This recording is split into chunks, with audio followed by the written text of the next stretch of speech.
How's it going, my darling batlings? I've got a few new things in my setup this time. Check out the panels below to see what I'm talking about. And I've got a couple new redeems for both bits and channel points, and I've got some sounds that are subscriber only to help reward those who decide to, for whatever reason, throw money my shitty way. By the way, if you are, like, for future reference, I usually wait until someone in the chat starts talking to actually start my streams, because I don't know whether people are here or not. And I would rather not just be, like, here awkwardly talking to myself. So if you are here during the pre-roll, please say something! This isn't targeted at you, Lord Megatron. This is just like a general thing, because, like, I can't see who is here. I can only see, like, a number of people that are here. And one of them is the Stream Elements bot, so that other one person is either another bot or it's one of my mods, and I don't know who it is. Because I have no way of checking unless they type something out in the chat. Alright, enough bitching. You're here for Devil May Cry 3. And we'll be playing the Switch version, as that is currently the definitive way to play it without having to mod the hell out of it.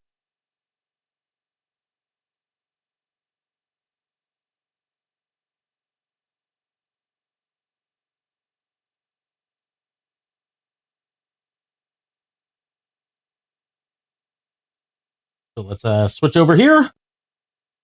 I've got a TTS thing set up for bit donations and like new ways to throw shit at me. So you guys should definitely have fun with that.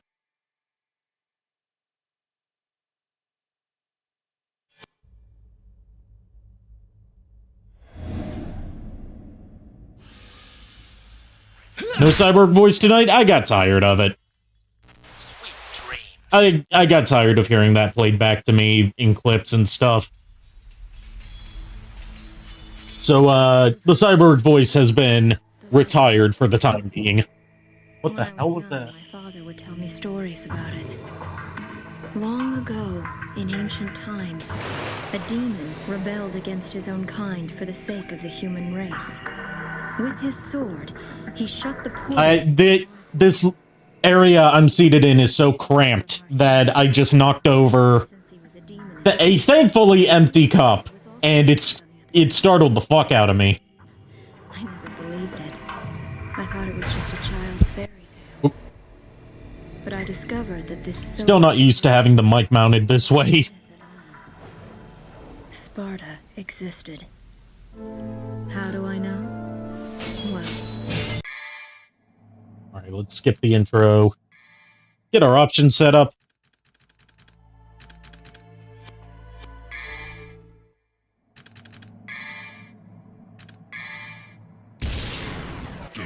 Now what makes the Switch version definitive over the previous releases is they added freestyle mode, which, okay, so quick explanation of how Devil May Cry 3 functions.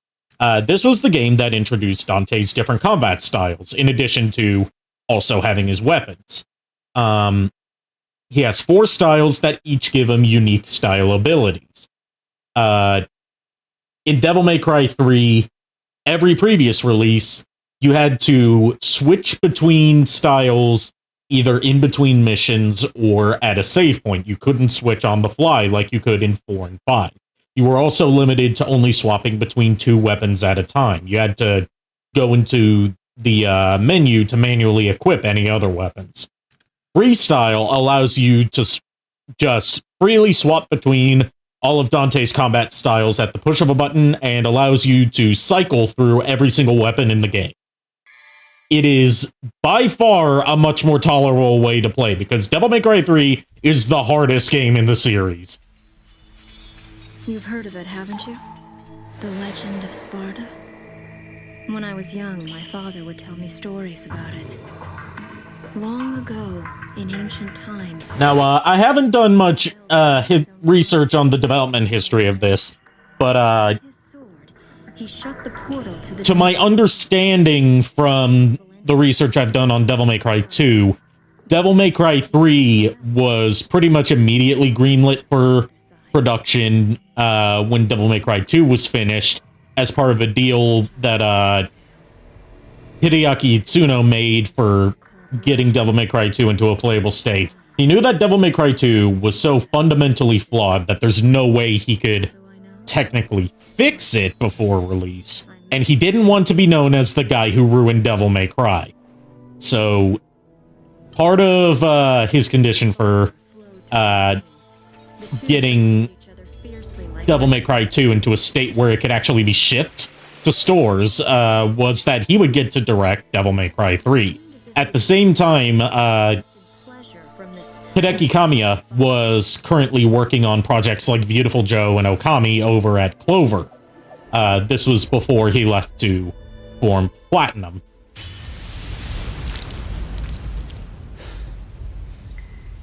And it was from this point onward that Itsuno would really become the shepherd of the Devil May Cry series, even though he technically didn't create it. Think sort of like Keiji Inafune to Mega Man, where he wasn't the creator of the series, but he took over like as the man in charge when no one else would. At least until Inafune left and then fucked everything up. But that's a story for another day.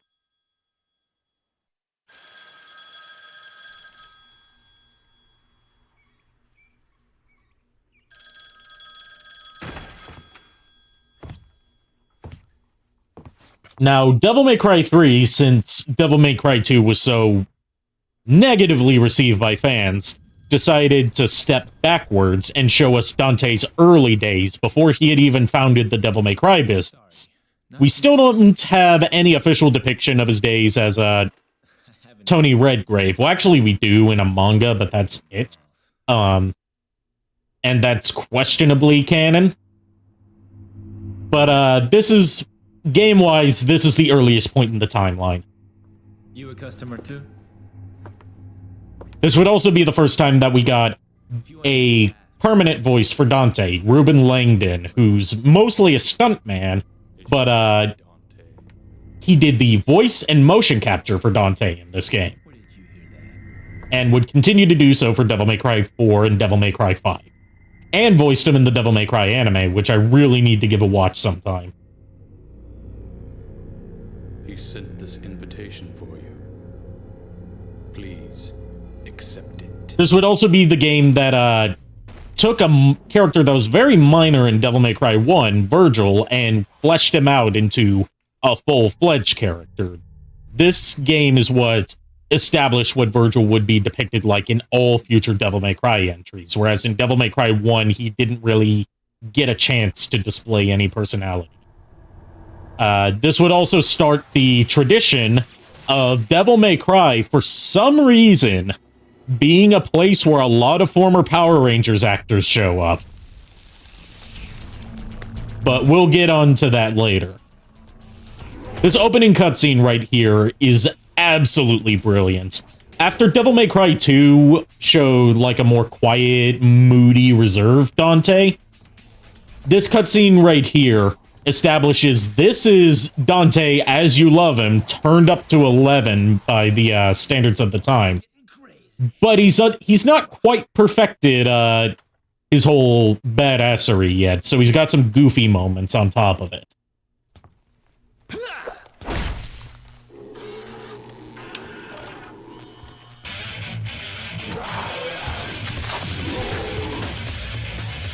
And yes, this is also Lord Megatron. This is also the game that established Dante's love for pizza.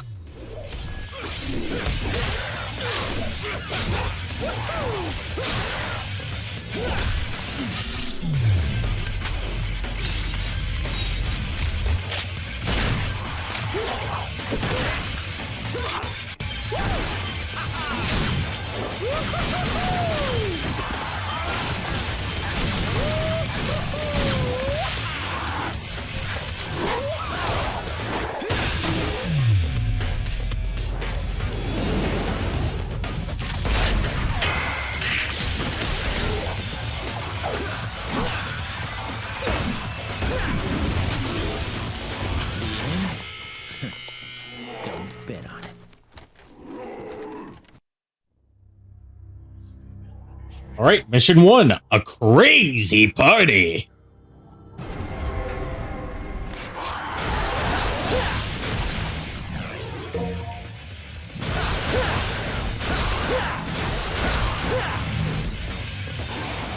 All right, so the way combat works in this game is more similar to Devil May Cry 1, but more refined. The biggest new feature is Dante's multiple styles. Right now we have Trickster style equipped, which allows you to do a dash to easily get away from enemies. Leveling it up by killing enemies and bosses while using the Trickster style unlocks further enhancements to his style actions, like air dashing, double dashing, and being able to ride on fallen enemies. In freestyle mode, we can swap between all 4 styles at once. Right now I'm using Swordmaster, which places more of an emphasis on your melee weapons.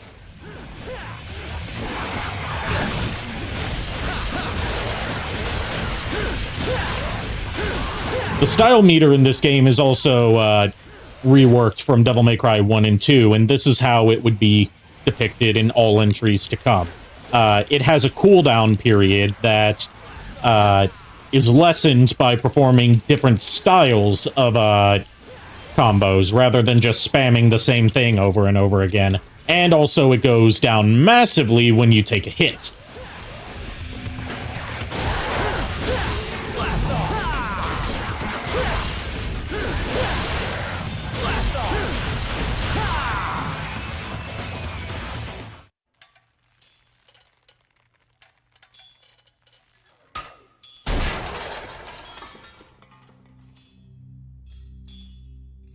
He's got 2 other styles in this game, but I never really use them.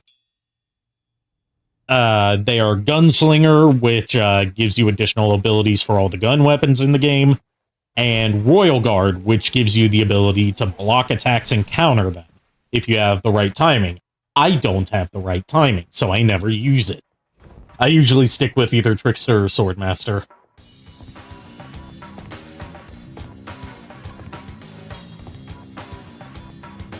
I can already tell.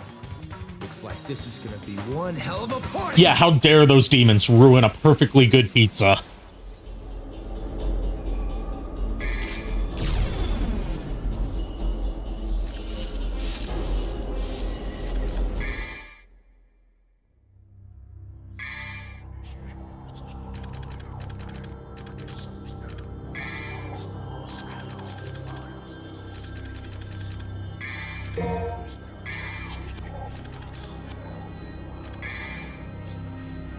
Alright, I thought I would have enough to get Stinger this early on, but I guess not. Oh well, mission start.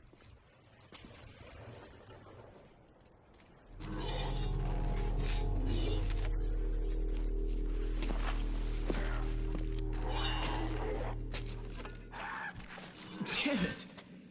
You guys totally wrecked my shop, and I haven't even named it yet! You're gonna pay for that.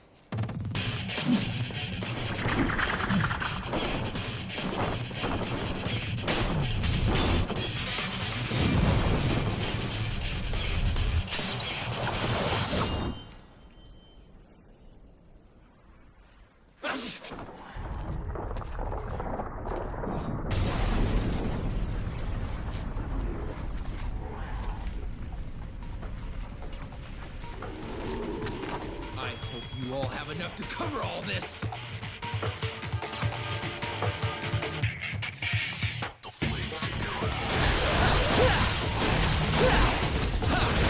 Now, one thing you may notice if you've been here for the other Devil May Cry streams is that there's no Devil Trigger meter. The reason for that is you don't have Devil Trigger at the start. That's one of the things that makes this game so brutal in the early chapters.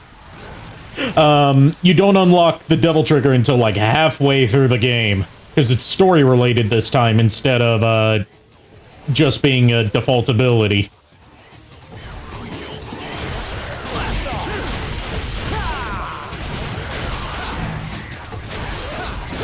Guns in this game are nowhere near as overpowered as they were in Devil May Cry 2, thankfully. They're mostly used for keeping up your combo while you close the gap between you and other enemies. Or for taking out exploding enemies like that. They have no other real practical purpose.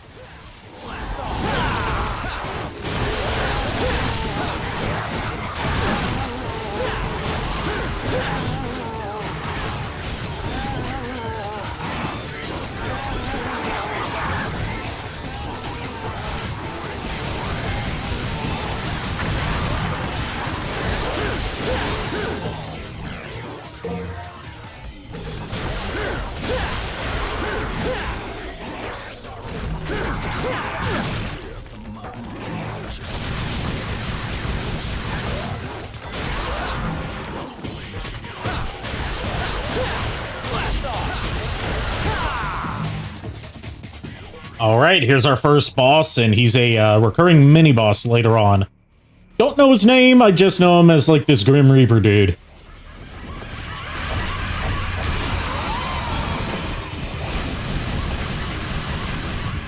Who reuses... I just now noticed, all these years later, he reuses the laugh sound effect from the scissor enemies from Devil May Cry 1.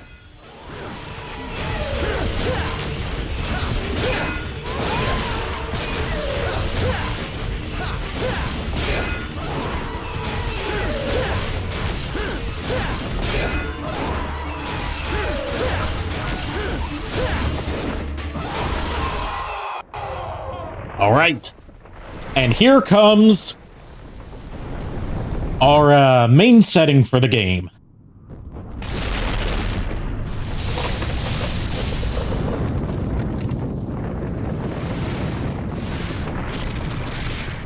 Penetrating the ground like the most erect cock. The Devil Tower of Temen Nigru, created by Dante's father Sparta, as a portal to hell.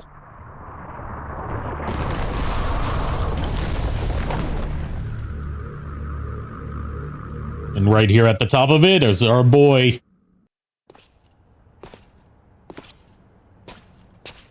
It's been nearly a year since we last met. Where does the time go?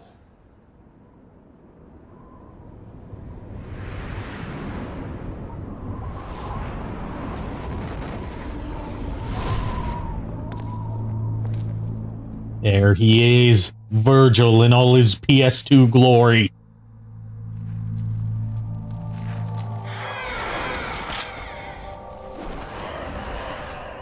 Now's a good time for the discussion of how this series would become like a breeding ground for former Power Rangers actors.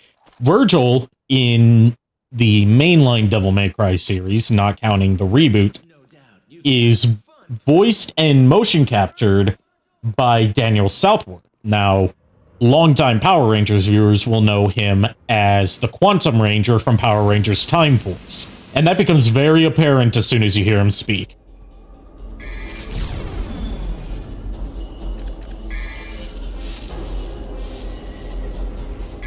And I think it's fitting for him to voice the Quantum Ranger, since the Quantum Ranger was the original edgelord of the Power Rangers.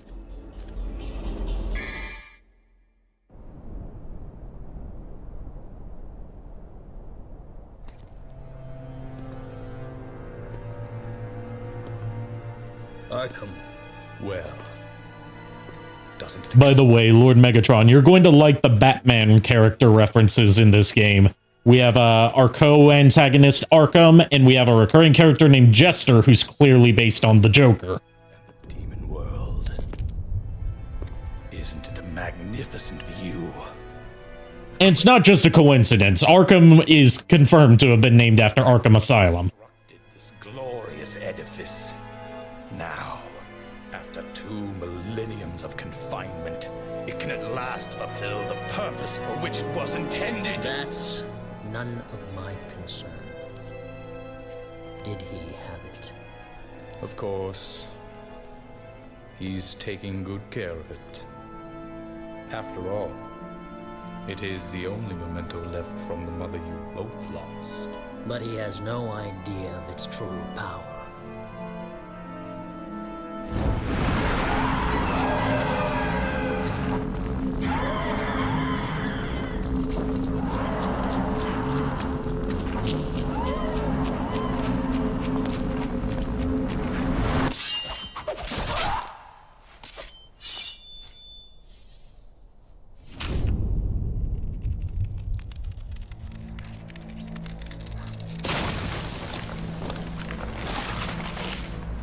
God, I love that bit so much. Perfect introduction to Virgil as a now antagonist as opposed to just brainwashed and crazy mini-boss. I found it. And here we get our introduction of our Devil May Cry mandated badass babe for this entry, Lady. And this is also another little tidbit that I like. In almost every chapter beginning cutscene, you can see something that happens to spell out the number of what level you're on. Like right there, their bodies fell into the shape of a number 3. I love attentions to detail like that.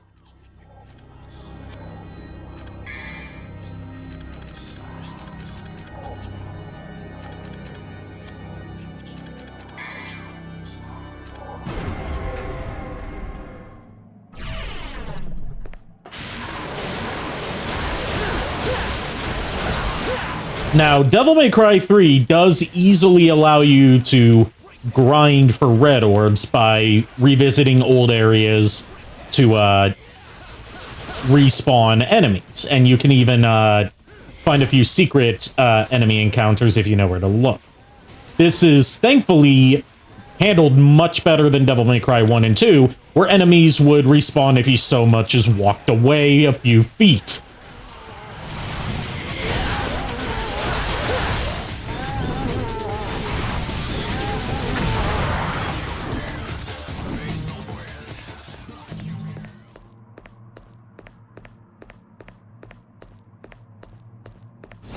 Thought there was something around here that I could grab, but oh well.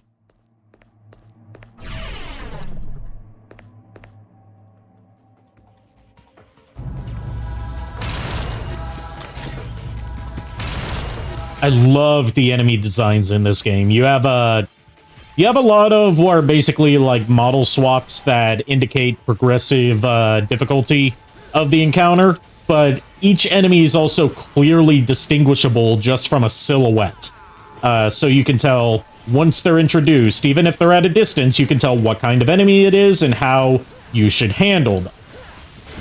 That's perfect that's like character design 101 right there. A good character design is something that's distinguishable from its silhouette alone.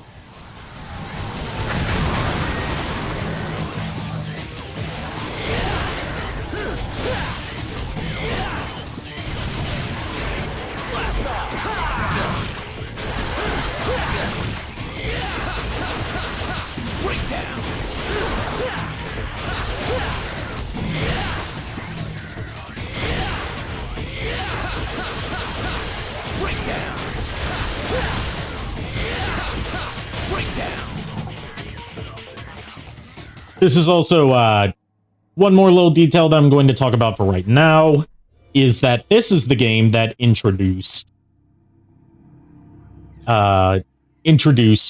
camera control, limited camera control, depending on the environment you're in. You still have these pre-rendered camera angles in a lot of sections, but in more open areas, you can freely rotate the camera for the first time.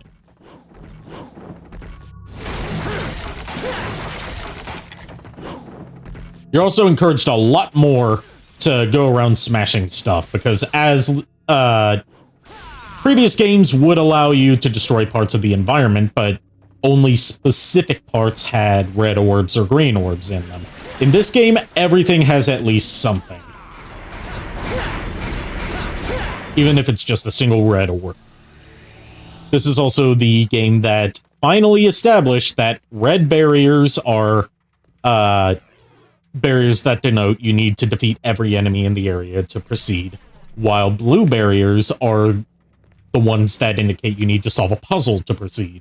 Previous games, Devil May Cry 1 had red barriers be barriers that you had to unlock with red orbs, whereas Devil May Cry 2 just kind of did whatever the fuck it wanted.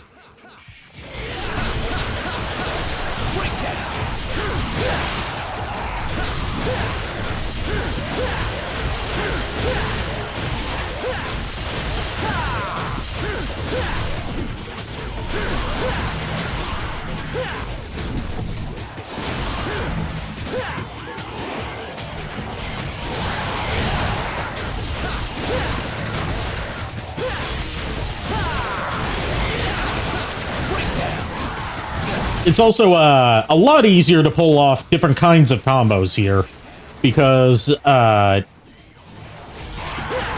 all timing based. They're unique to each weapon, but you can easily accidentally trigger them by just button mashing, and that kind of teaches you, okay, if I press the buttons in this pattern, I'll get this combo. It also establishes that how moves like Million Stab would work, where Devil May Cry 1 had Million Stab as its own separate combo. This is the game that established it as a finisher of sorts to Stinger.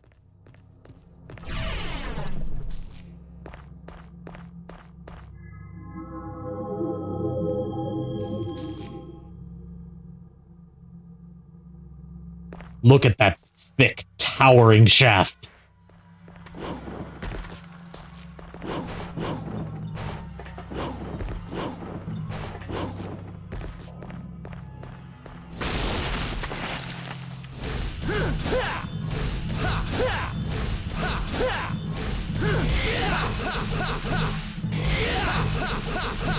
Breakdown! Breakdown! We're about to see one more little bit that this game adds that would be further refined in Devil May Cry 4 before being completely dropped in Devil May Cry 5, unfortunately. I liked it, at least. These are the combat adjudicators. They're color-coded, so you can tell which weapon to use on them. Red means rebellion. You have to build up your combo meter, your stylish meter, rather, enough to put out the flames. And inside each one is a blue orb fragment. They get progressively harder as the game goes on, encouraging you to level up your weapons and buy new abilities as frequently as possible.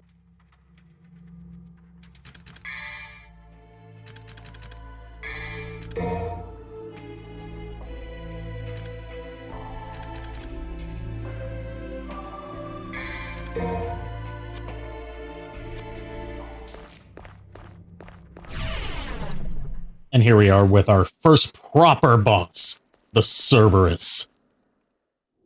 Which I think it's pretty cool that, pun intended, pretty cool, that, you know, Cerberus is usually depicted as like a fire-breathing hellhound, but in this game he's an ice demon.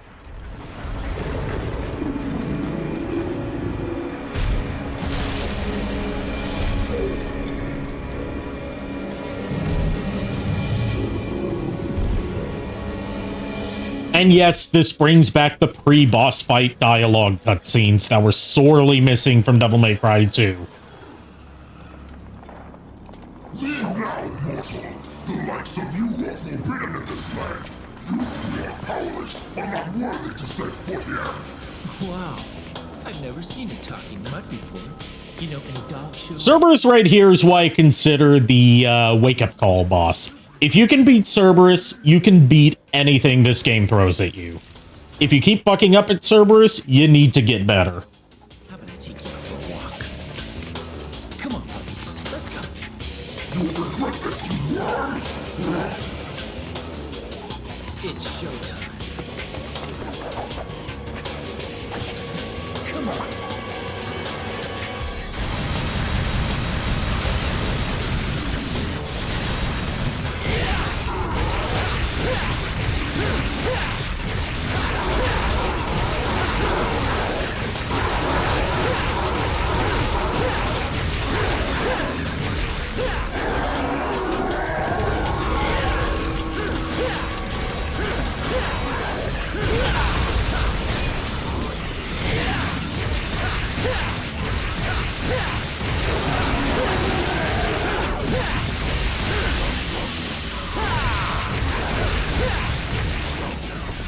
Don't think I didn't see that, Mr. Freeze pun. Stay cool, Cerberus.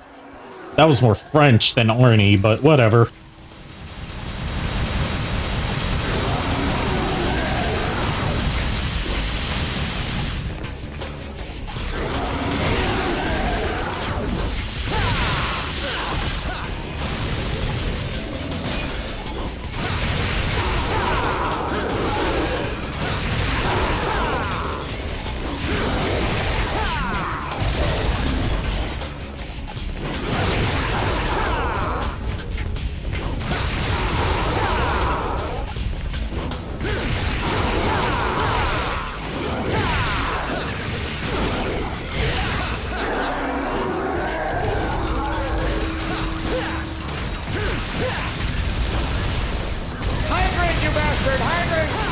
Hydrate? This is a terrible time to hydrate.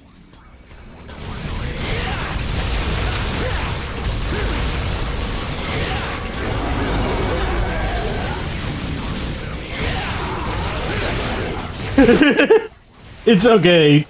I'm just glad that you're here, Nico. How you been? It's been a while since I've really talked to you.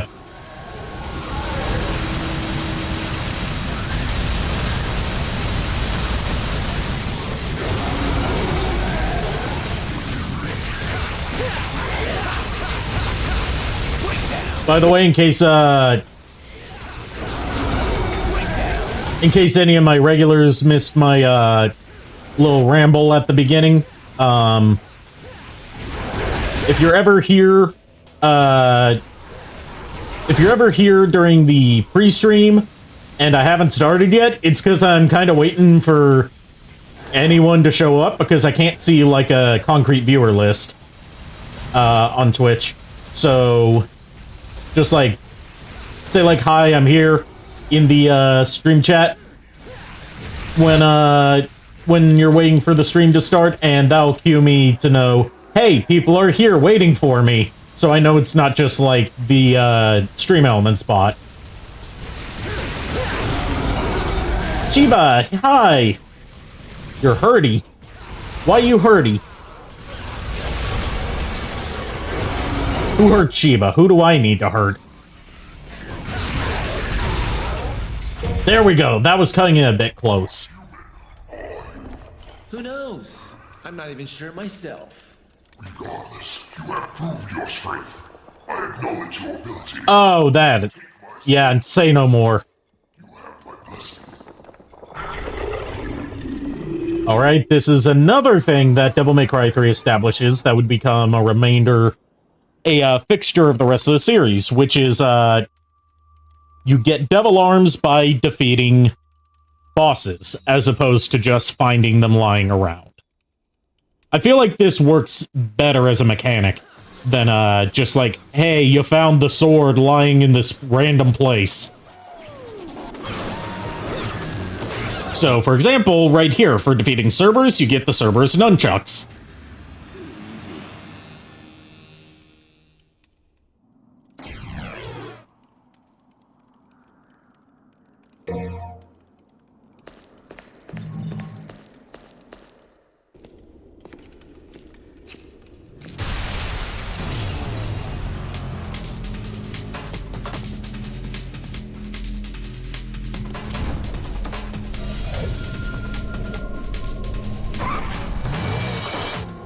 Are you going to the party? What's the hurry? Didn't you get an invitation?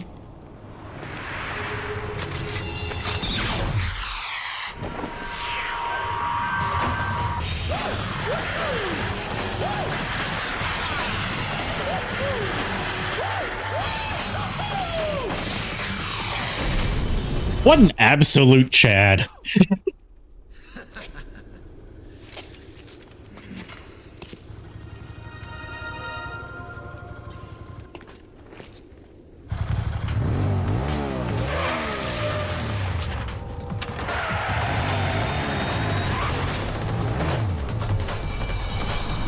That's the thing about Dante. He can have anyone he wants. He just chooses not to. This just keeps getting better and better. And that's what makes him one of the best characters in gaming. Like, he is so fucking amazing that he could have his pick of, like, anyone of any sex or gender identity that he wants. Anyone that catches his eye. But he chooses not to because he's that much of a bro.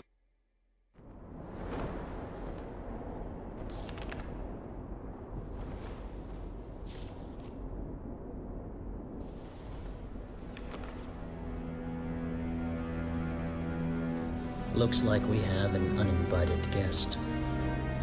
Is that so? A human. A woman. I'm afraid I should ask the uninvited one to leave. That is what you want. Actually, I happen to be acquainted with that woman.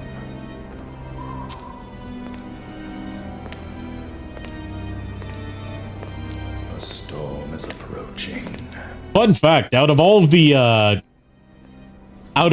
Devil May Cry Sons of Sparta, the only one who canonically fucks is Virgil.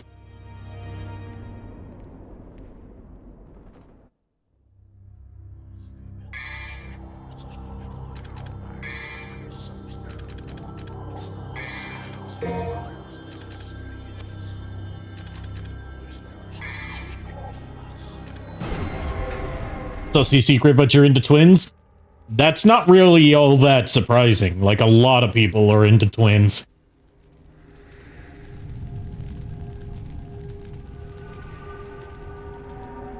I was once dating this girl who was a Koichi Kimura cosplayer from Digimon Frontier, and I cosplayed and still continue to cosplay Koji Minamoto, his twin brother. And, like, shit got sussy real quick. Let's say that.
Now, see, if you want Dante and Virgil to redacted you at the same time, you're going to have to swap out one of them for the reboot continuity, because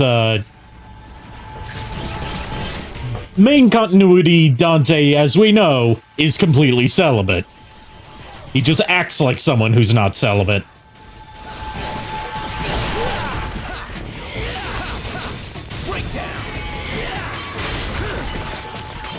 Whereas, I shit you not, I only found this out from participating in Star Productions fan dubs, that canonically, the way Virgil conceived his son Nero is he just looked at a random passerby woman and made her get pregnant just by looking at her. That's how much Dom energy he has.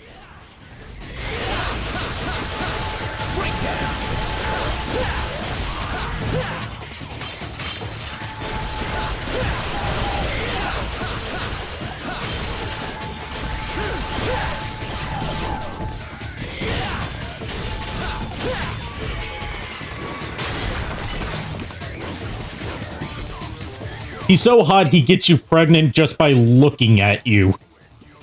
Exactly.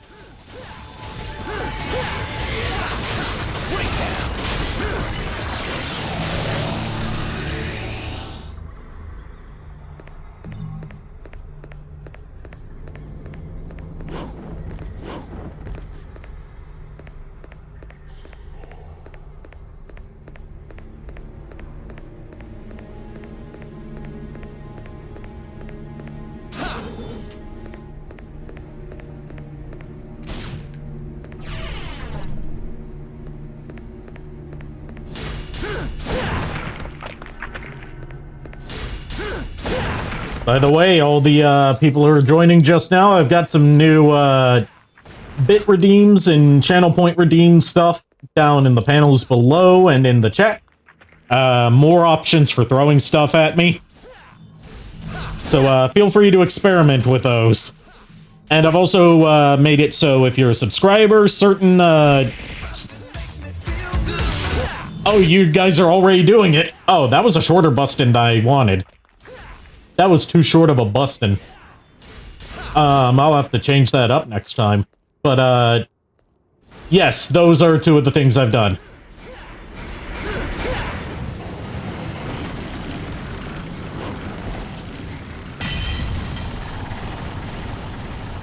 Because I like you guys a lot.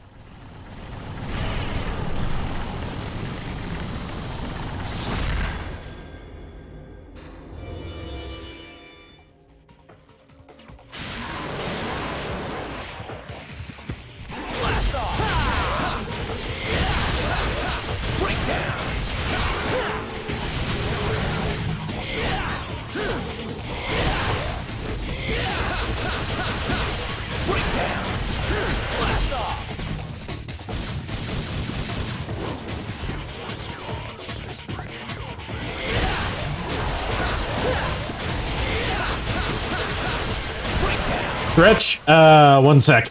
I'll have to get out of this combat section to both stretch and redeem that hydrate.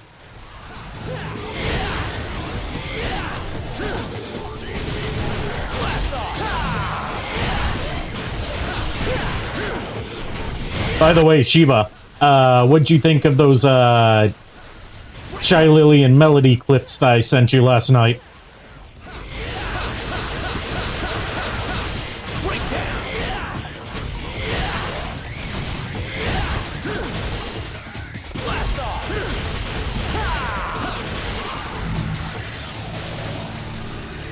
Alright, stretch. Ugh. Oh, God, my shoulders are stiff.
Now, as you can tell from how I'm playing right now, I'm not exactly the world's best Devil May Cry 3 player. Good thing I don't brag about my skill on stream.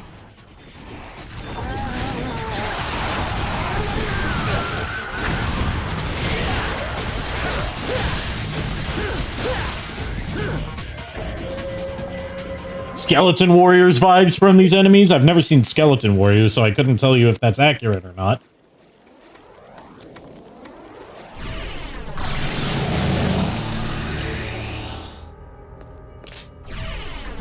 Alright, here we are with our next boss. The Gigapede.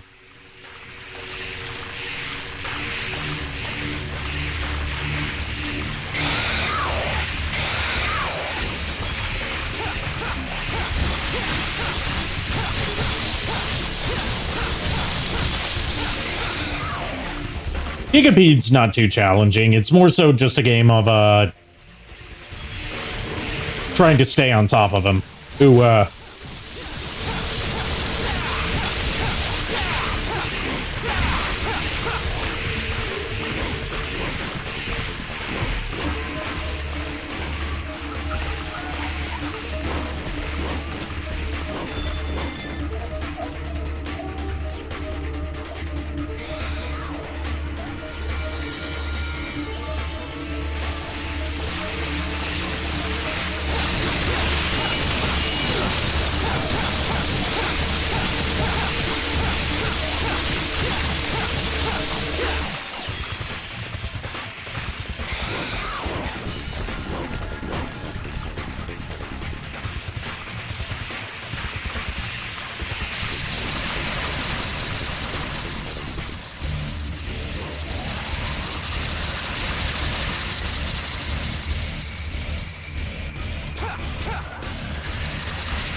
Come on, get the fuck.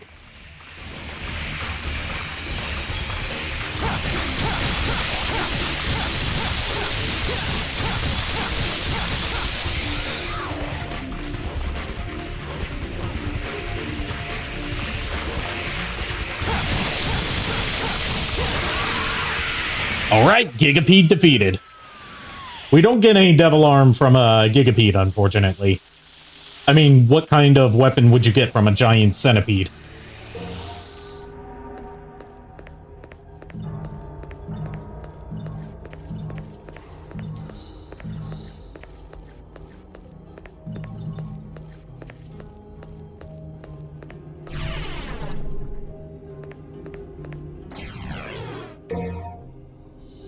And here comes what's bound to be Lord Megatron's favorite character, Jester.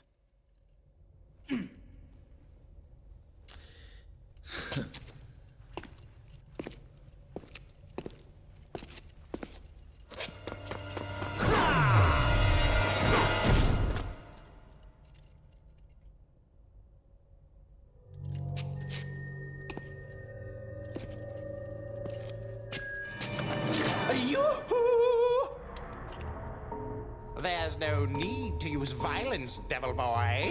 Oh, wait. Better listen to what others say, lad. This tower here is very sturdy. You see? Your tricks will do no good. No good! Zip it, or I'll pierce that big nose. That could be a problem.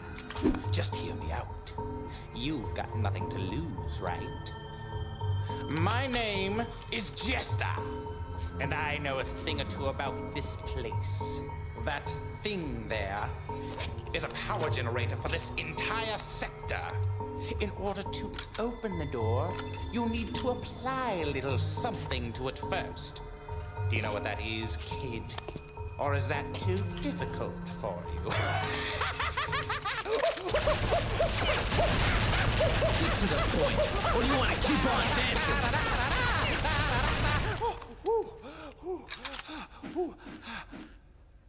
Actually, I prefer a sword to be my partner. May I have this dance, my lady?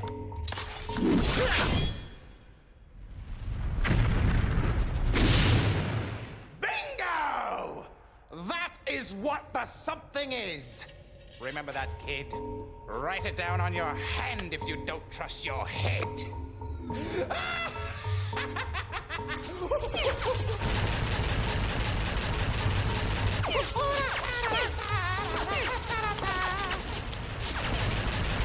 I see.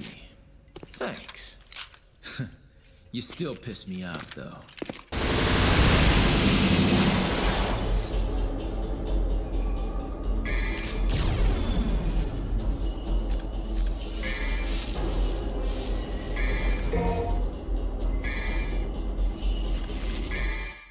So, Lord Megatron, thoughts, comments, concerns on Jester?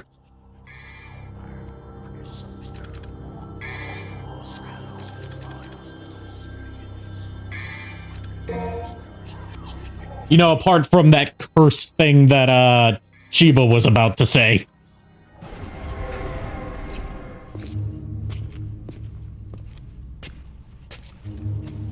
Thanks for destroying the luck for me, devil boy. And welcome to hell. Please accept my gift. Don't be humble. Just take it. After all, we're buddies, aren't we?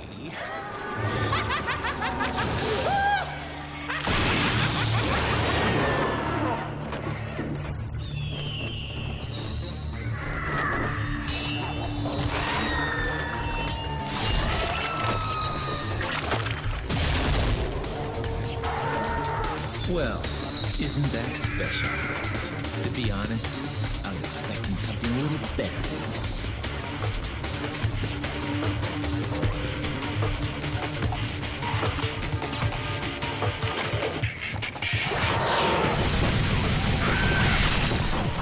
You think you like Jester so much that you might cosplay him?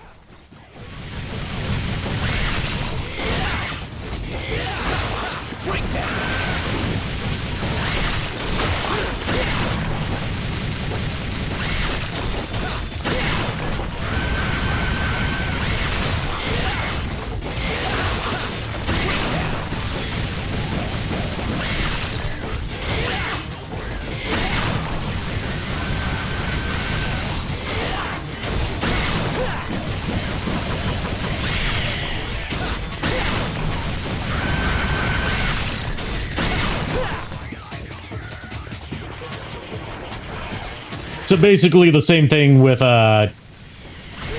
me and Dante.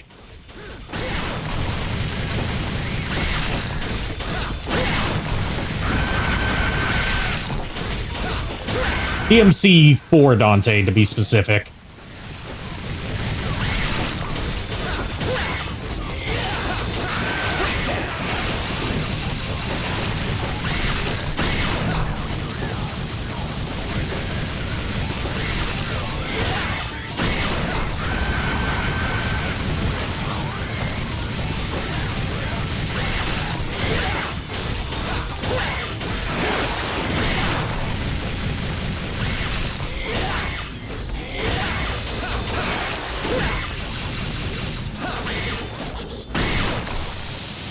Alright, whenever you see these little lightning portals, that means you can enter them to fight Jester in a mini-boss fight. Welcome to hell! Are you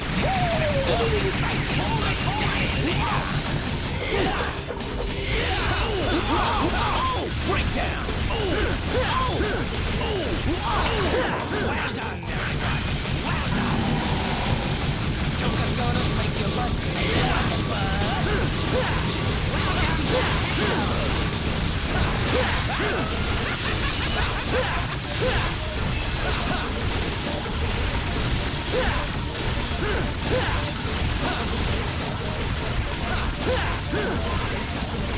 my name.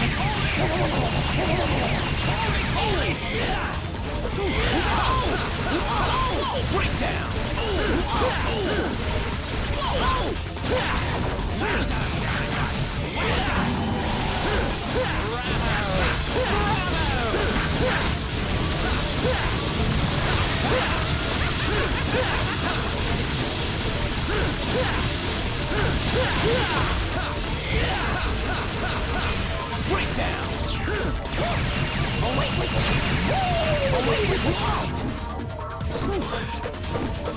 Yeah, Jester really is just toying with Dante for most of this. I'm not even joking. Oops.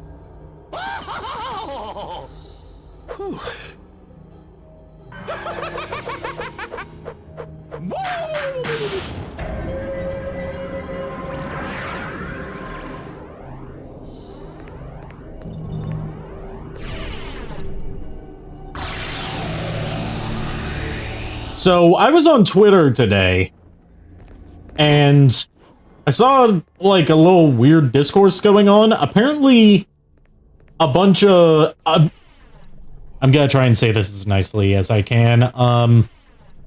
Some members of the e-girl community no longer want to be called e-girls because it's demeaning. They want to be called I-ladies now. What do you guys think?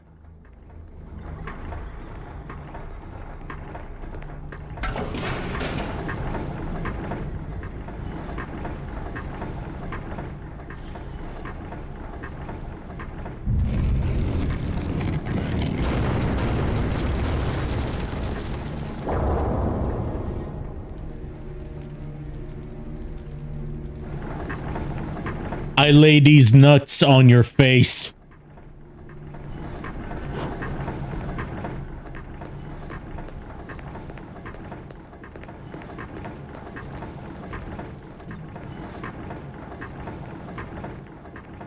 Gotcha, Sheba!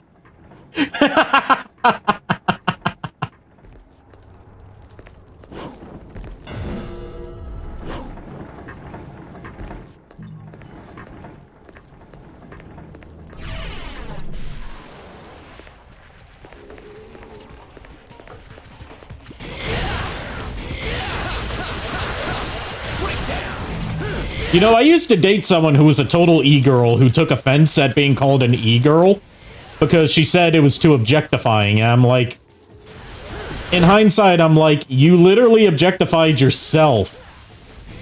For, not even for money, just for, like, out of boredom? I dodged a bullet with her, thankfully.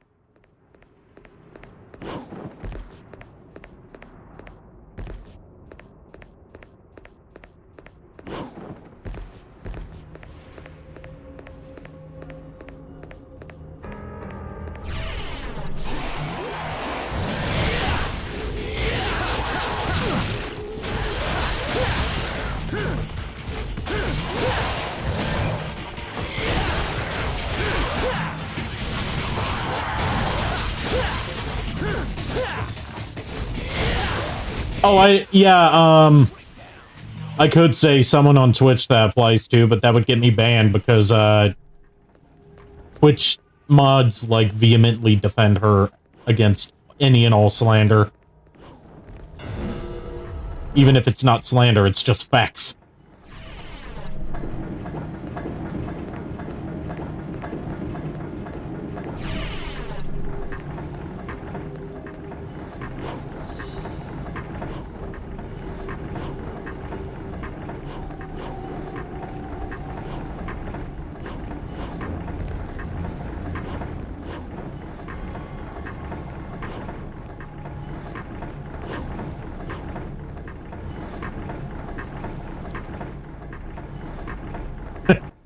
That's one of the unfortunate things about streaming on Twitch versus streaming on YouTube. Like, if I was streaming on YouTube, the only person I'd have to worry about getting in trouble for making fun of is what's his bitch? Quantum.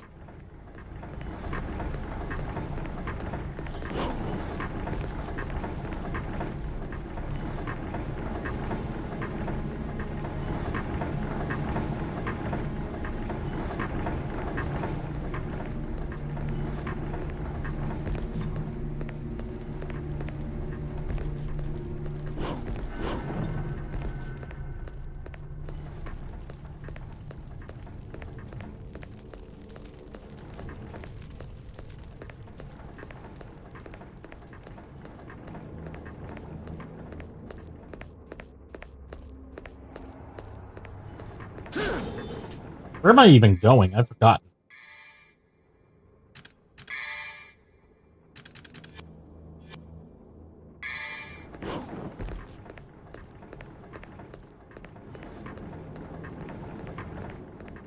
Now, like, I know there's a lot of, like, YouTube conspiracy theories about how, like, the mods over at YouTube are, like, actively defending Quantum against anyone who speaks out against him. But I've been pretty active on YouTube for over 10 years now. And let me tell you, they don't side with any one person in particular. They just side against people who make them have to actually do their fucking jobs. Like, YouTube would rather just let the bots automatically sort out who gets banned and who doesn't. But the moment you cause enough of a stink to, make them actually enforce their rules against people that are abusing their systems, they get mad at you. That's how it always goes.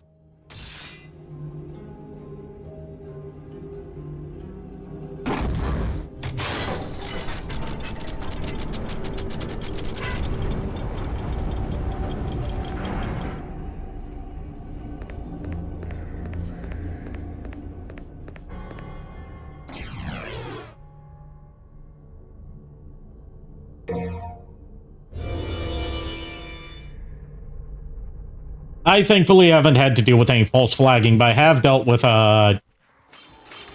like, random Indian companies that abuse the copyright system claiming that they own parts of my videos.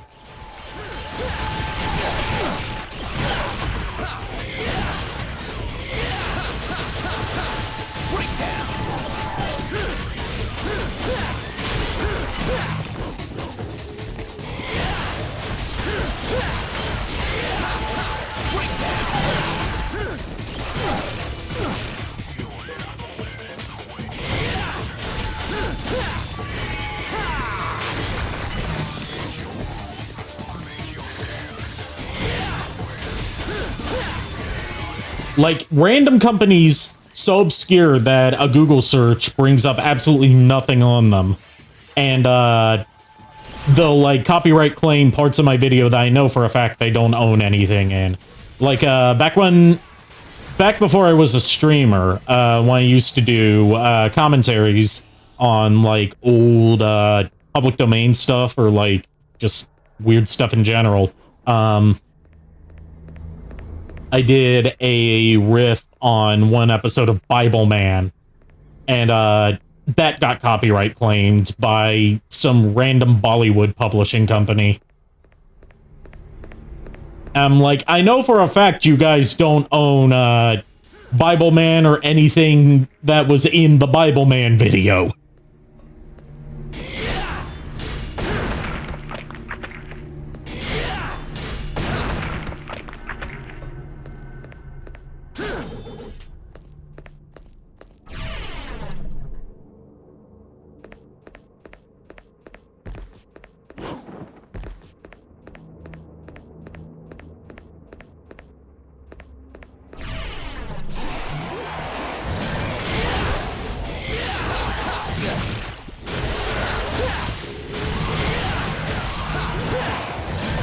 That was also back when I used to be a partner before the Logan Paul incident caused a massive change to not how YouTube enforces its rules like it should have, but instead caused a change to who's allowed to be a YouTube partner. So I was part of the YouTube partner system, and instead of grandfathering me in like any sensible company would, they just like cut 90% of their partners and made it a lot harder to get partner status. And on my Human Alter Egos account, I've been grinding away at that for like, how long has it been now? Like 5-6 years. Constantly hovering around 420 to 430 subscribers.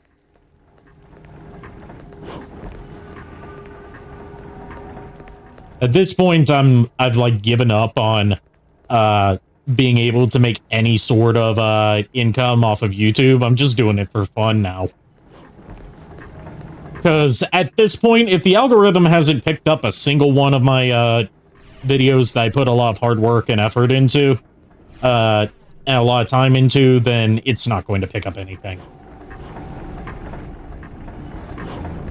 So I'll just enjoy my small group of friends and like random hanger-ons that actually for some reason like my videos to give me that dopamine hit.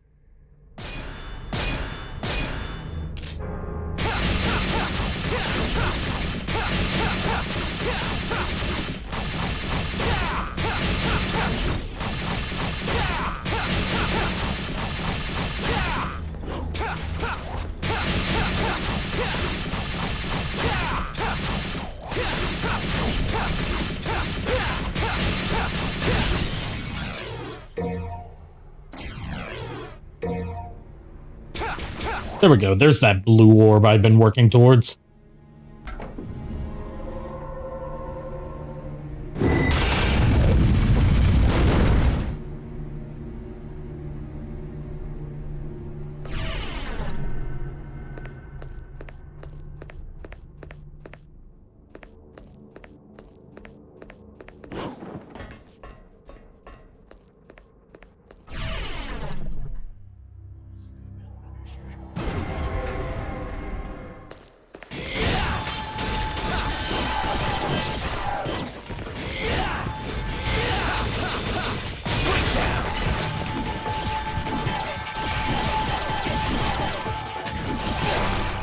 Ooh, shit.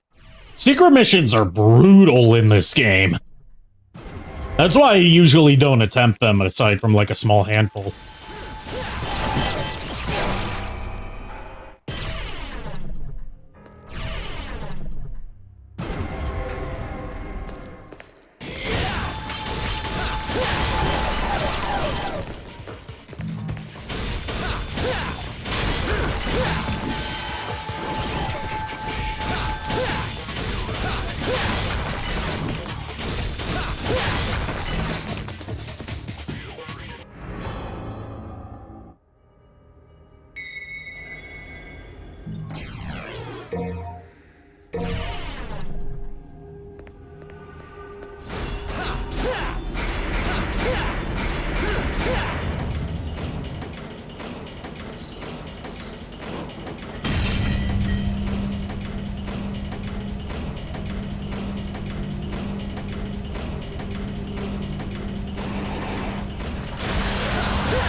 Oh, that's gotta be awkward, Sheba. I'm so sorry. By the way, how's progress on that, emote die commission from you? I see that. We must entertain our guest. You're right. We have to be gracious hosts. What should we do? How do I know? We need to come up with something. Brother, our guest is sighing. I love Agni and Rudra. They're some of the best weapons in the game, and they're just fun bosses. Enough already! How long are you two gonna keep carrying on like this? It's not often that you get a 2-on-1 fight as a boss fight in Devil May Cry. Wants to go through. Got it?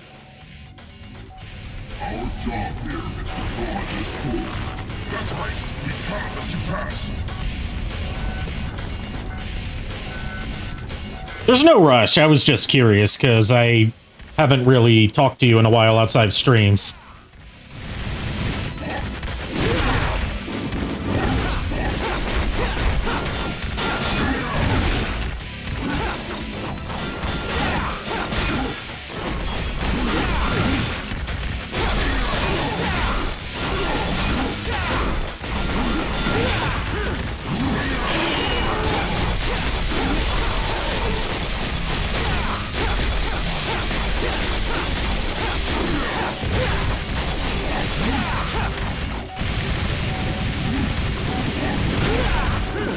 Oh, I suck at replying to DMs, too. Then again, I'm a fucking boomer, so... I might as well be a boomer in terms of, like, how averse I am to, text messaging and DMs. I'm one of those people that still uses their phone for actual phone calls.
On, you can do this. There we go. That was close. A lot closer than I would have liked. Wait. Yes, wait. We have been waiting for a long time. Yes, a very long time. For someone stronger than us. Someone who can control us. My name is Agni. And my name is Rudra. You shall take us with you. We could be a great help to you. Okay, but on one condition. What is it? Name it. No talking. Fair enough. As you wish. God, I love using Agni and Rudra as weapons. Then again, I'm just like a dual swords fanboy, so of course this was gonna appeal to me. Impressive.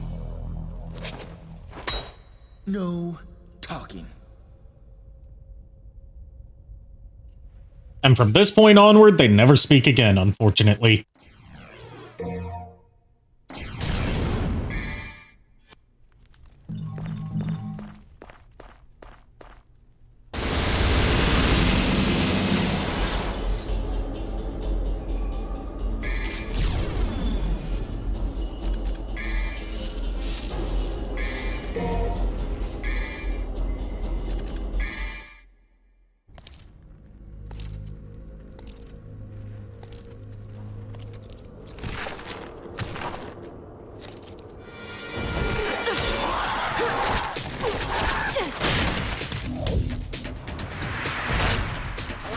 Yeah, I wish that they would, that they still talked at least, like, 1 or 2 more times throughout the story, but, what can you do? Also, I just love the way that Lady is, she's not like, Trish, or Lucia. She has no demonic heritage. She's just a human who's just absurdly strong and skilled.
This section is mostly optional, but I always do all 3 challenges of it anyway, because completionism.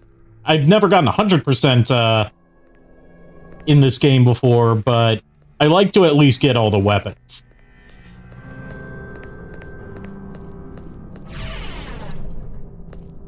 Alright, so first, we have to solve the puzzle. It's the old riddle of what walks on 4 legs in the morning, 2 legs in the evening, and in the afternoon, and 3 legs at night. So you just gotta go through the doors in numbered order.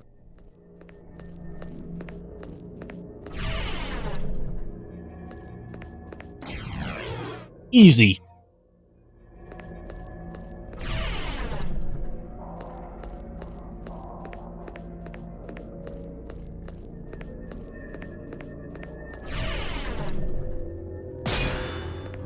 Second one is just avoid the spikes and get to the end. It's made easier in freestyle mode because you can switch to Trickster and just like dash your way around these if you were unlike me and actually skilled and have good timing.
Speaking of obnoxious birds, have you ever wondered why seagulls only fly over the ocean and not the bay?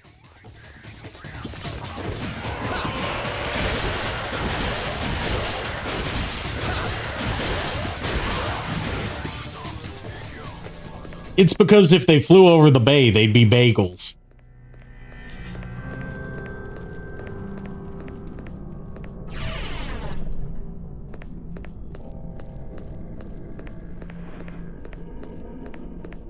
I could go for an everything bagel right about now.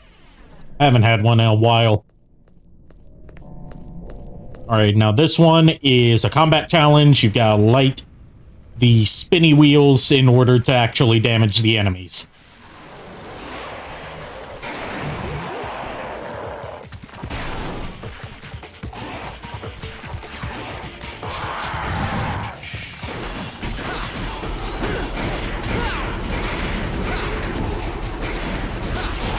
God, imagine doing this challenge with Devil May Cry 2's obnoxious auto target.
Alright, that's all 3 challenges completed, so now we can get the hidden gun.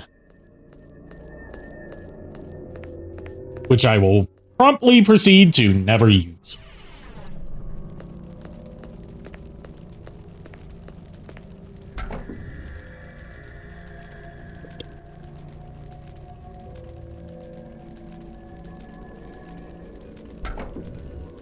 You have to get 2 in order to actually progress, but if you get all 3, you get this laser cannon right here.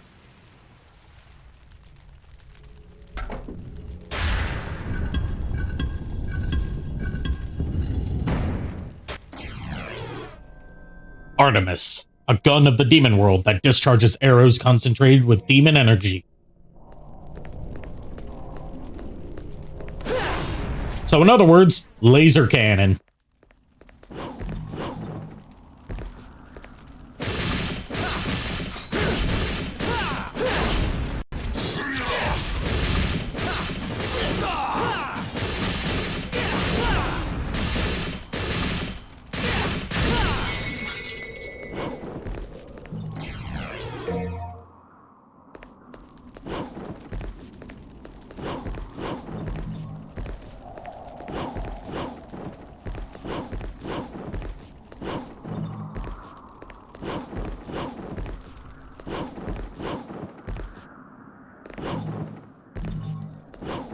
Alright, I got all the red orbs up there in record time, for me at least.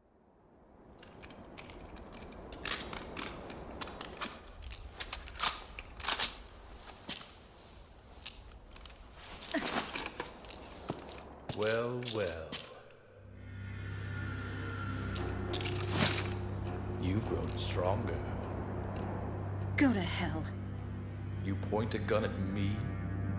Your own kin? Your dear papa? The only family I ever had was my mother. And she's dead! You break my heart. After all, it was I who gave you your name. My darling daughter.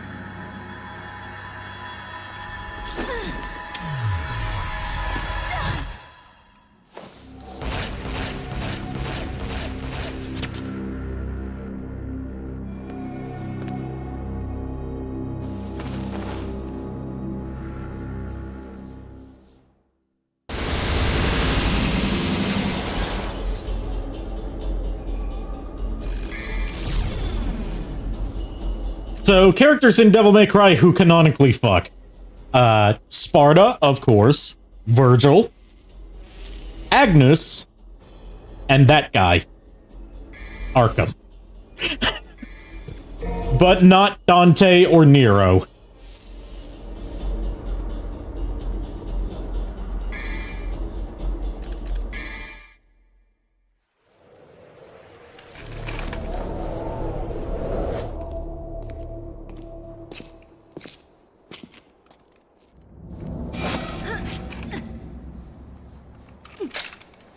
Well, this is my kind of rain. No wonder the sky looks so funny today. Let me go! Let you go? But it would be a waste if you ended up as just a pretty stain.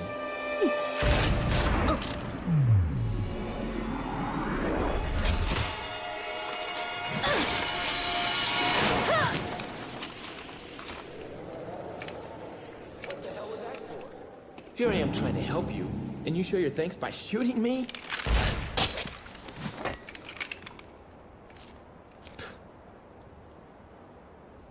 Whatever. Do as you please.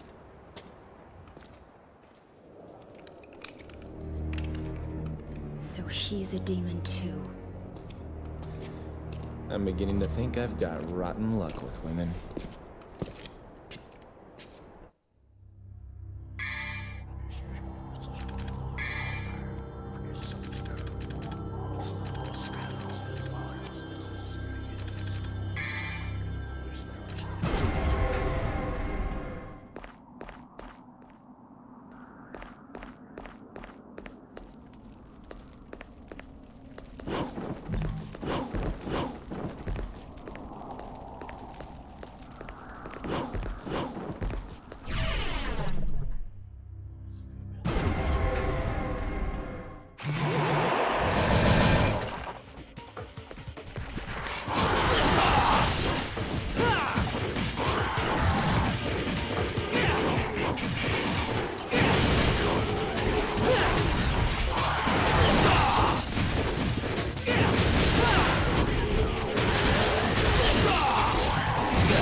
I always hated these stay in the air for X amount of time challenges. I'm no good at them. Partly because a lot of it depends on enemy AI behavior.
God, I was so close there!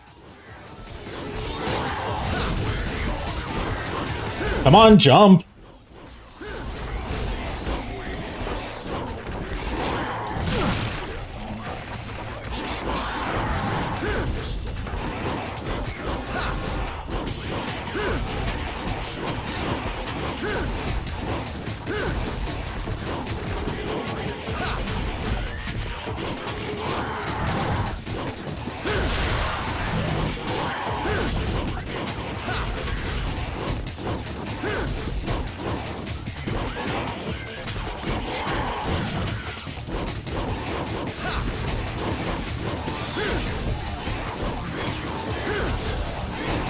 God, my hand's starting to cramp from doing this. Come the fuck on! I hate these aerial challenges because they're just luck-based.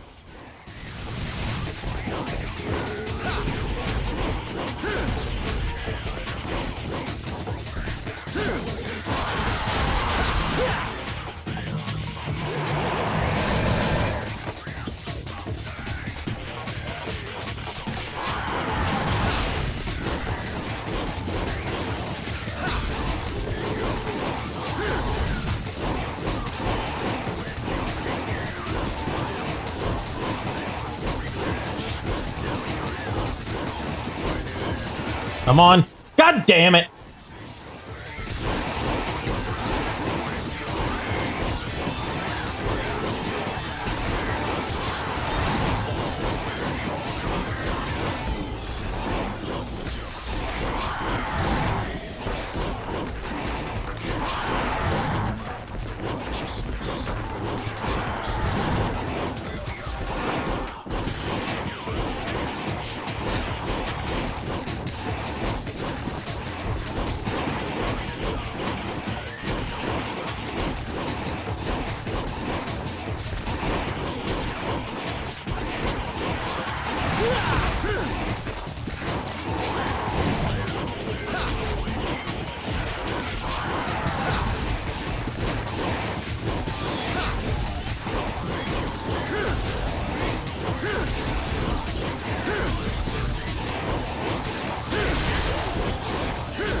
I was 1 second off! 1 second!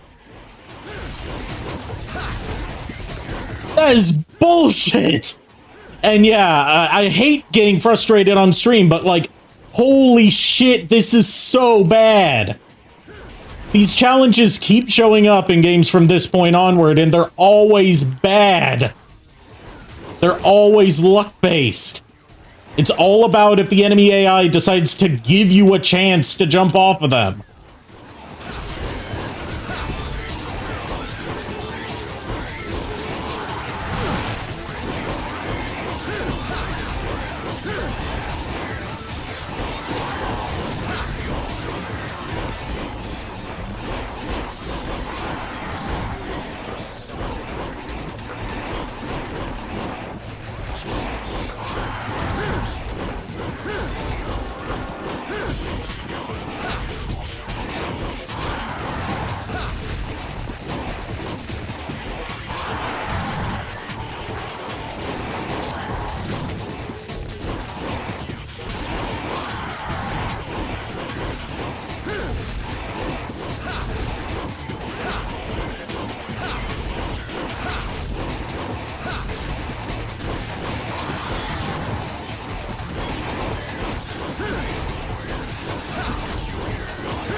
Fucking finally! Jesus! Let me switch to Angie face for this, cause holy shit.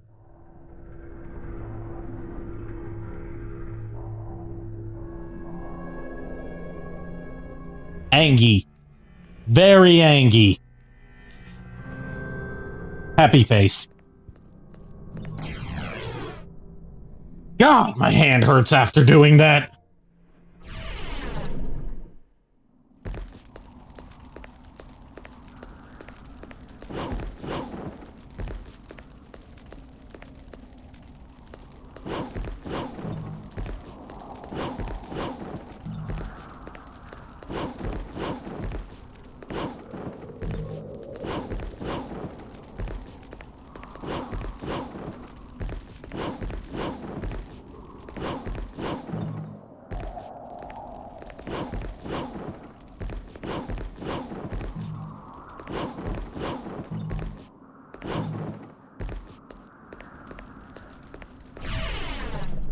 Oh, I hope you had fun playing with Widget.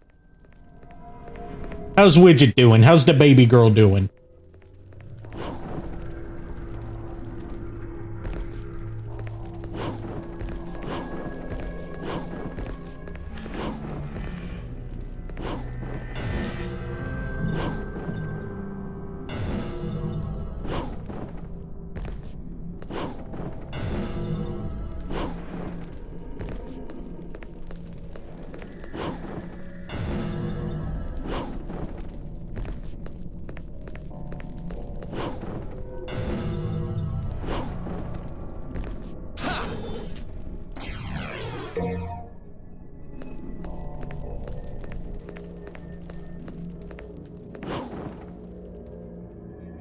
Oh, that sounds adorable.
Nice, another blue orb for the collection.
Alright, that is the last Rebellion combat adjudicator that we've got to destroy. You see what I mean now when I say that they get progressively tougher.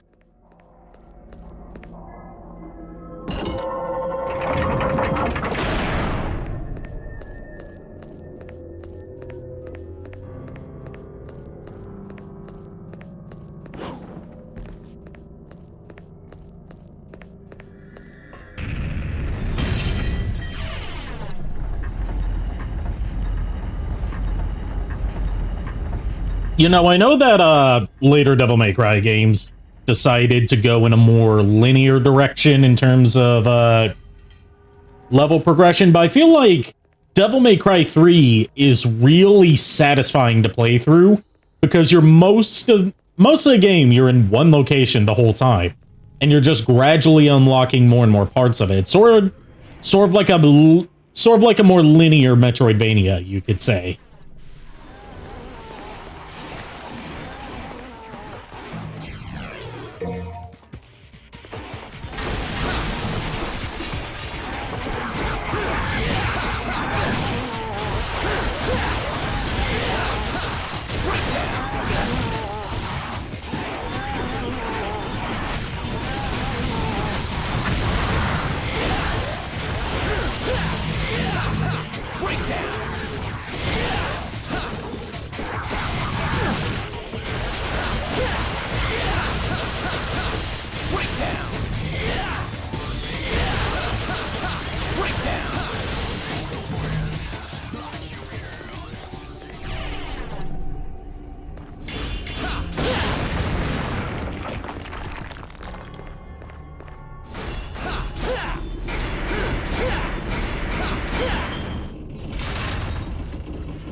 Alright, we got the Crystal Skull. Now we wait for Dan Aykroyd to come claim it from us to use it as an inspiration for his fucking weird-ass brand of vodka.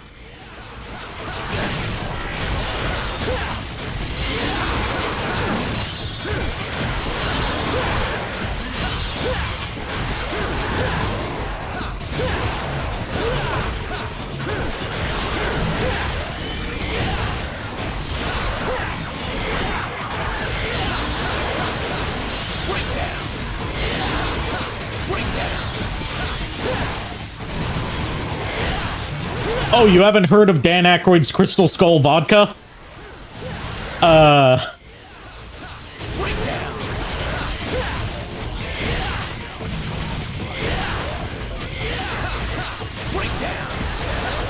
Okay, once I finish this combat section, I have got to send you down an interesting rabbit hole.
Are we done here? Okay, yes, we're done. Briefly, I'm gonna switch over to the chatting screen because, oh boy, have I gotta show you the Crystal Skull vodka.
All right.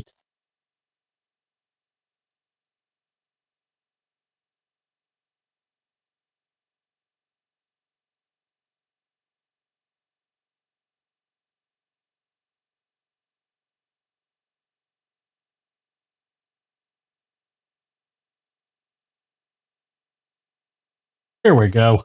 How does it feel to have an Angie home? Maybe. I don't know. I'm never going to own a home because I'm a millennial.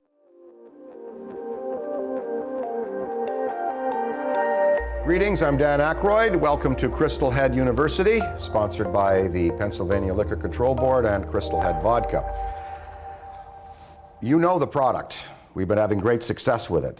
You embraced it. It's in bars and restaurants. It's an ultra-premium vodka that the consumer is now enjoying.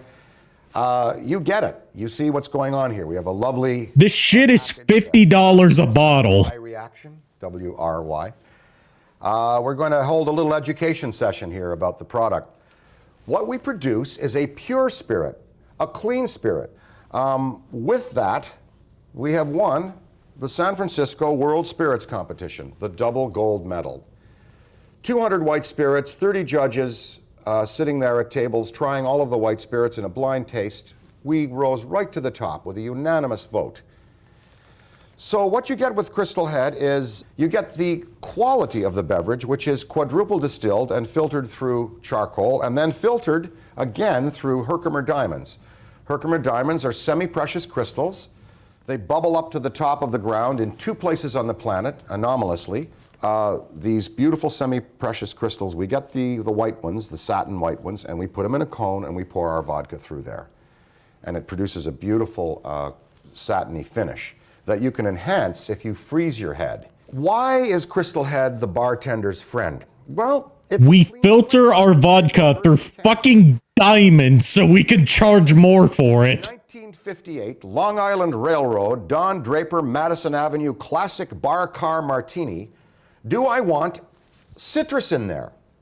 No, I don't want citrus oil in there. I don't want citrus in there. I'm going to add white vermouth. I'm going to add a little splash of olive juice. I'm going to add a pearl cocktail onion and a couple of olives. The bar car martini is 2 ounces of Crystal Head, a splash of vermouth, splash of olive juice, a pearl onion, and 2 olives. Crystal Driver is Crystal Head vodka, 2 ounces in a rock glass with ice. Get a squeezer, get tangerines, clementines, tangelos, squeeze them, and pour that in there, and it should look like an egg yolk is just infusing. Wait. He just said no citrus in there, and now he's telling us to add citrus. Local PA wine and spirits store. I haven't seen this. You should also log on to finewineandgoodspirits.com to check the availability. Crystal Head is really the great gift item for both the Halloween season and for Christmas. Also, Fine Wine and Good Spirits can be found on Facebook. Why is it ahead? It's because Dan Aykroyd is super into, like, supernatural stuff. And he was inspired by the actual crystal skulls to make Crystal Head vodka.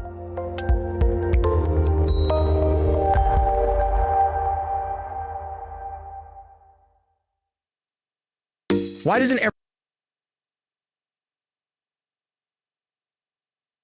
What would it be like to get head from a bottle of Crystal Head? I imagine very cold and it would burn like hell. Because I don't know if you've ever had vodka before, but vodka does not go down very easily without mixing it with something else. Crystal Head vodka, Dan Aykroyd here, Dan the man, is proud of the fact that it doesn't have any glycol in it, which is the thing that helps it go down smoother. There's this clip of him bringing it on the set of Larry King Live and having Larry King try it, and it damn near killed poor old Larry King in just one sip.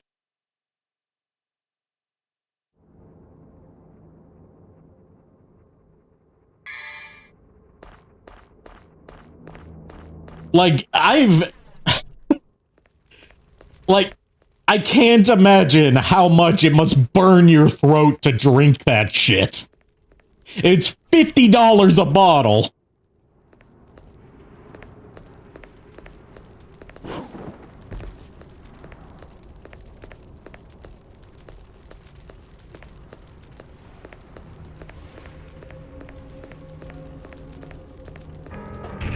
Like, I've had like cheap vodka before that like it felt like I was gargling rubbing alcohol.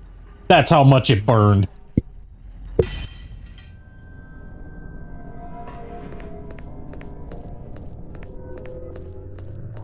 So I can't imagine something that has nothing to help it go down smoother in it would feel. At that point, just get the bottle of 99% isopropyl rubbing alcohol from CVS that you use to clean your old video game cartridge contacts with, and just fucking chug that.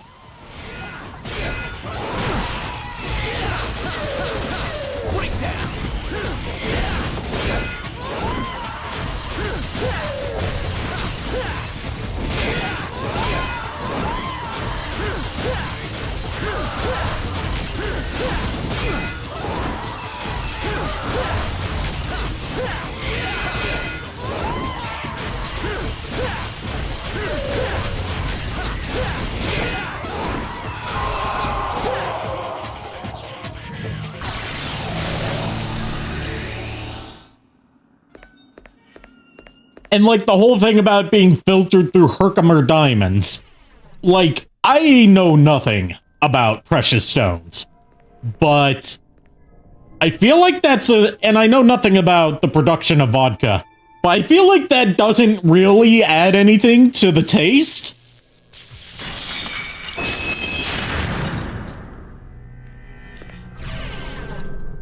You know, just a hunch here.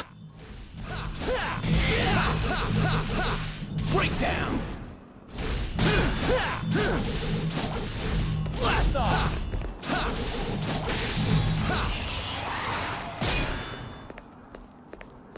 I'm glad I could introduce you to the insanity of Crystal Head vodka.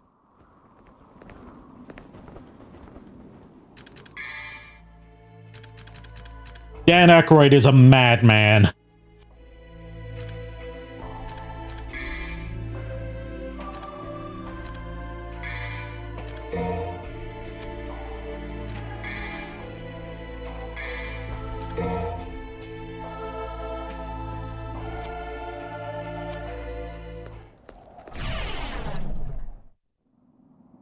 All right, we're about to have our first encounter with Virgil.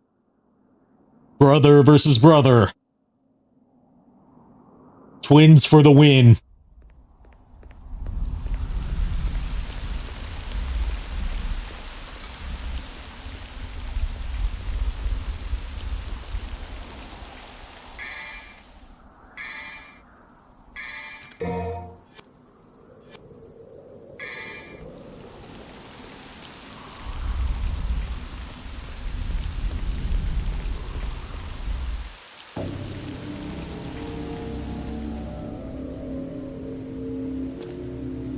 Dan Aykroyd's also gone on record saying that a lot of the script for the original Ghostbusters was based on his own family's personal research into ghost hunting.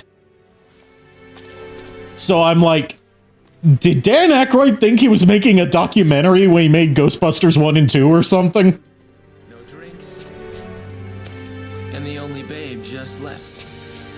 My sincerest apology, brother. I was so eager to see you, I couldn't concentrate on preparations for the bash. Whatever. At any rate, it's been a whole year since we last met. How about a kiss from your little brother? Or better yet, how about a kiss from this?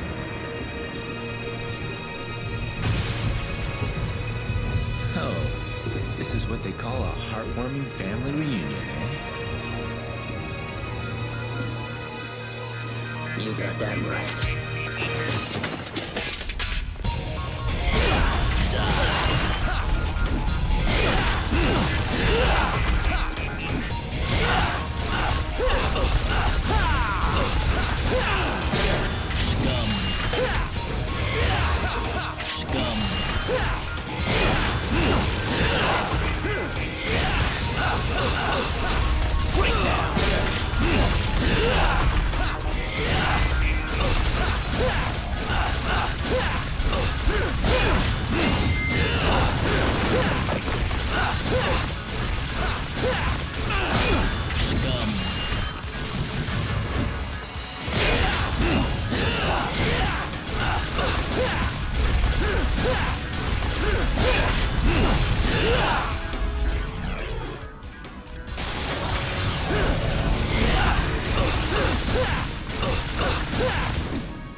Oh shit, Virgil's got his hair down. Time for the fangirls to re...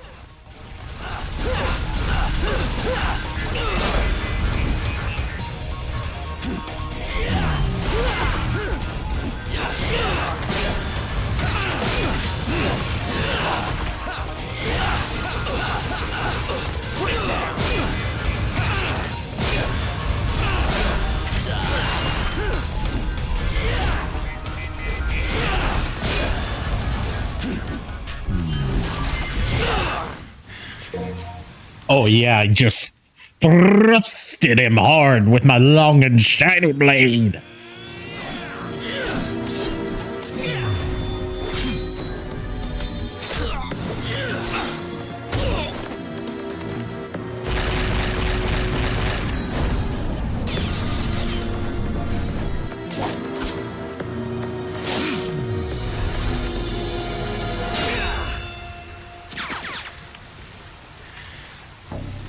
do you refuse to gain power?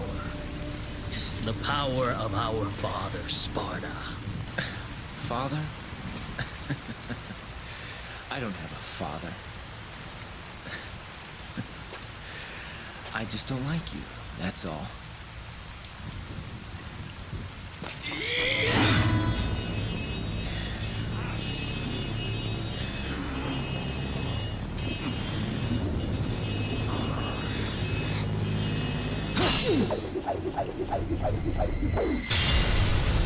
Damn, dude penetrated him deep.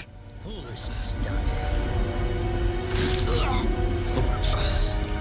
Oh yeah, shove it in further. Might controls everything. And without strength, you cannot protect anything. Let alone yourself.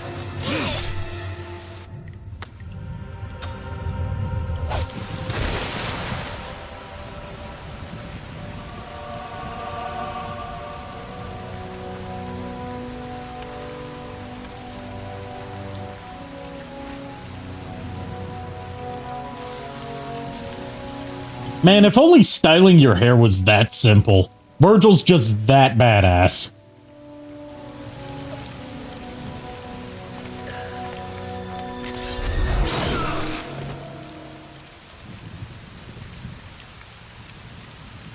Do you finally have it?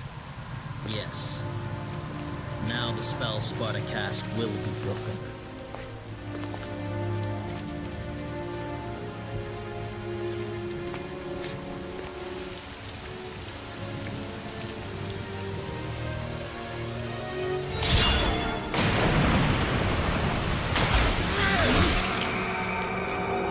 Damn, Dante's got quick recovery time. As well.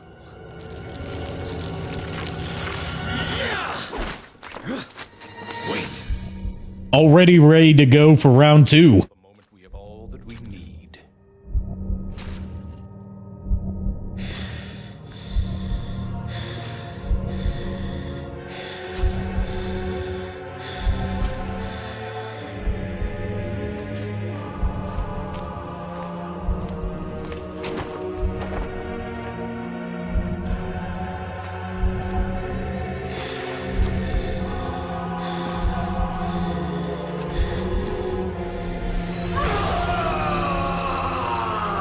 Oh, mega nut!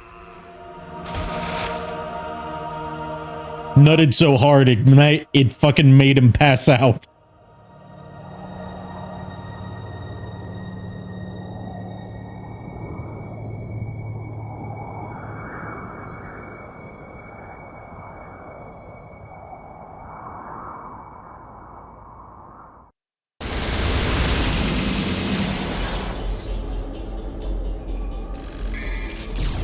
All right, I feel like that is a good stopping point for tonight. Thanks everyone for tuning in and keeping me company.